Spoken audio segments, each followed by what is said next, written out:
Tonight, BBC Two brings alive the haunting myth of love, passion and betrayal in Purcell's short opera Dido and Aeneas. Maria Ewing is Dido, Queen of Carthage, Carl Damon her lover Aeneas. Sexual passion and duty tear them apart when destiny summons Aeneas to abandon his vows of fidelity. The Purcell season continues with Dido and Aeneas tonight at 8:05 on BBC Two. Near-death experiences come under the spotlight on BBC Two in half an hour, another topic for discussion with Oprah Winfrey. Well, now BBC Two goes behind the scenes of the BBC's latest costume drama Pride and Prejudice to witness the transformation from page to screen. This From Page to Screen is chronicled by BBC Two on Saturday afternoon at 4:05, including an interview with Colin Firth, who played Darcy. And the Jane Austen novel Pride and Prejudice, as well as a double video of the BBC dramatisation, are available now from BBC Books and Video. Roughnecks returns to BBC One. We want to know if you can get the job done. We can, and we'll catch you up. You're away for 2 weeks and then you come back. It's hard. You should be used to it with Tom. Tom's my dad. You're my husband.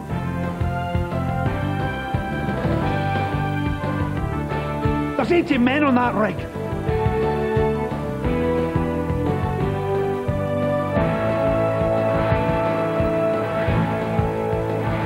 I've missed you. Roughnecks. The new series begins Thursday the 9th of November on BBC One. Happiness in an Ideal World. Angus Deaton continues his search on BBC One after the news now with Nicholas Witchell at 5 to 10. John Major and Jacques Chirac have been toasting the rich friendship between Britain and France. But outside Chequers, anti-nuclear campaigners protest against the French nuclear tests. Disaster on the underground. Nearly 300 people have been killed in a railway fire in Azerbaijan.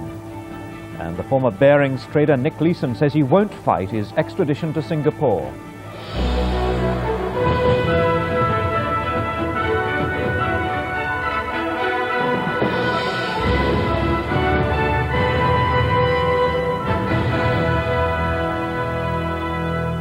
Good evening. The Prime Minister has been telling the French President Jacques Chirac about the inextricable links between Britain and France. The French leader was having dinner with Mr. Major at Chequers at the start of an Anglo-French summit, which will discuss the future of the European Union and other world issues. Around Chequers, hundreds of anti-nuclear demonstrators have been staging protests against the French nuclear tests in the Pacific. At one stage, they broke through police cordons and into the grounds of the House. Our political editor, Robin Oakley, reports.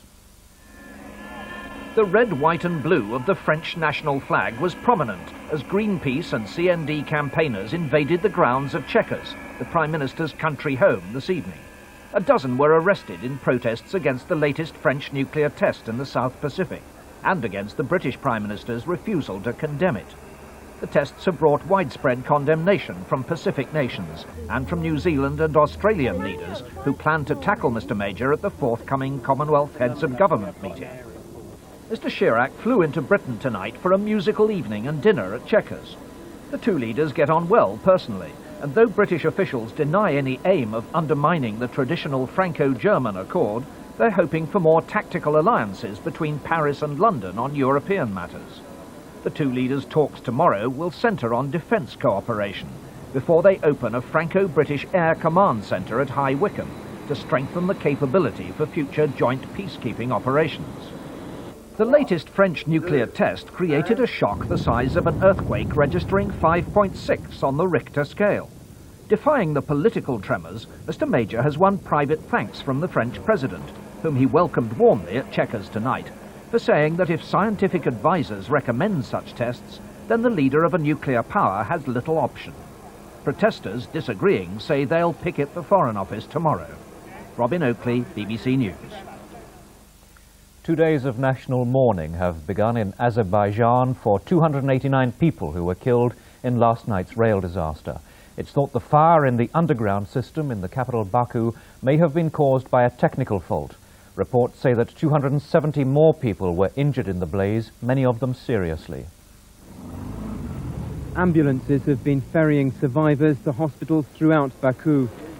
Hundreds of people were on the train. It was packed because the daytime shift had just ended at several large factories nearby. Eyewitnesses said panic broke out in the train when it came to a halt between two underground stations and smoke began pouring into the carriages. The train stopped. The driver ran back, but he couldn't open the doors. Then the lights went out. We started to suffocate from the smoke, and we realized we had to open the doors.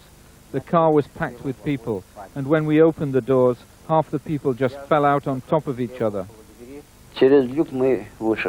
We couldn't break the windows, so we climbed out through a ventilation duct.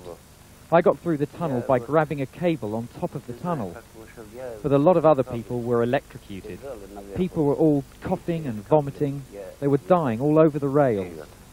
The charred remains of the train bear testimony to the ferocity of the fire. Lists of the dead were read out in the city's morgue. The president, Heydar Aliyev, has declared today and tomorrow days of mourning in Azerbaijan. In the last year and a half, 20 people